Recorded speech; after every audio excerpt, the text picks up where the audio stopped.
Do you know that one of the major focus of artificial intelligence is to create another God? So that a generation comes that man becomes dependent on machine, not God. Do you know it's an attempt of substituting deity? You know, I'm a scientist. So when we talk like this, it's not because we don't know what we are saying. I studied to doctorate degree level. So I'm not a novice when I know the benefits, but I also know certain agenda that are hidden. And today, a nation, I've forgotten the name now, just, I think, what did they do now? The AI, they just released the first artificial Jesus Christ. The first. There are AI pastors, there are AI churches. That many nations today, you come to church, AI is coordinating service.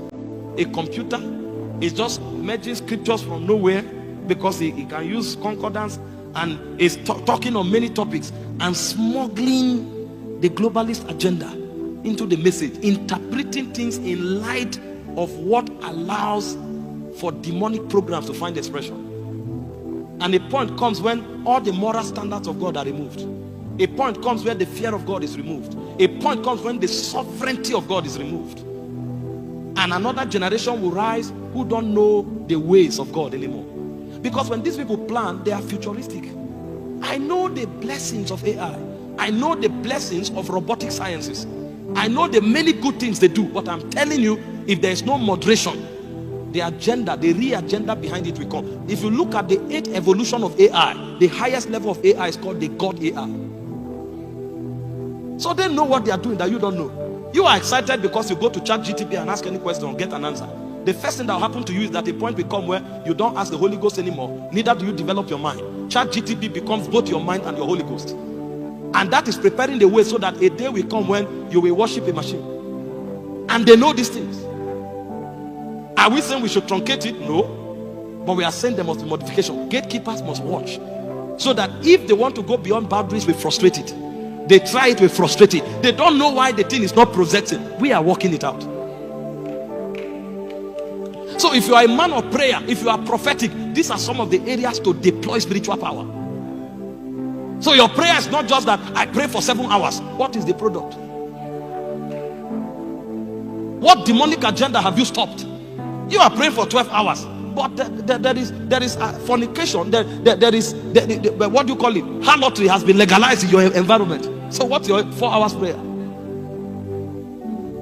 Because if the orientation is not right, spiritual resources will be wasted.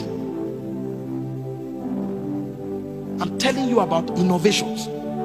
There is an innovation today called transhumanism. That's where all of the genetic modification science comes in. They look at you and tell you, listen, you can change your body shape. You can change your brain power. You can change anything about yourself. So you don't need to depend on God to transfigure. Because our growth in the kingdom is regeneration, transformation, and transfiguration. But they are showing you a new path. Where instead of growing by the abilities of the spirit, you are now growing by the abilities of a machine. And when you do that, a point will come when you will no longer be in the kingdom. I will talk to you about life, and I will show you the level of transfiguration that man can attain if he's developing the life of God on his inside. We can literally become like gods on earth. That's what God designed. When he made man, he said, let us make man in our own image, after our likeness. Let them have dominion. You don't need a machine to upgrade you. With the word and the Holy Ghost, you can attain immortality literally on this earth. We have seen men on earth that grew in glory until they were raptured. Enoch was carried. Elijah was carried. So we've seen men who went into highest level spiritual transfiguration. It's not mechanical or scientific evolution that God planned for us. But these are innovation. A point will come when they preach the possibilities of the Bible to you, you will trash it. So they tell you they can develop and upgrade your eye, and your eye can see like a telescope.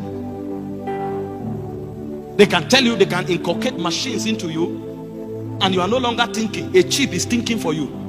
And the problem is that a chip is thinking for you. A chip has no soul. So a day will come, a chip will tell you sex twice a week is exercise, and it doesn't care if you are married. And because the gates are porous, these things keep coming in every day, and scientists are being pumped monies to keep developing it.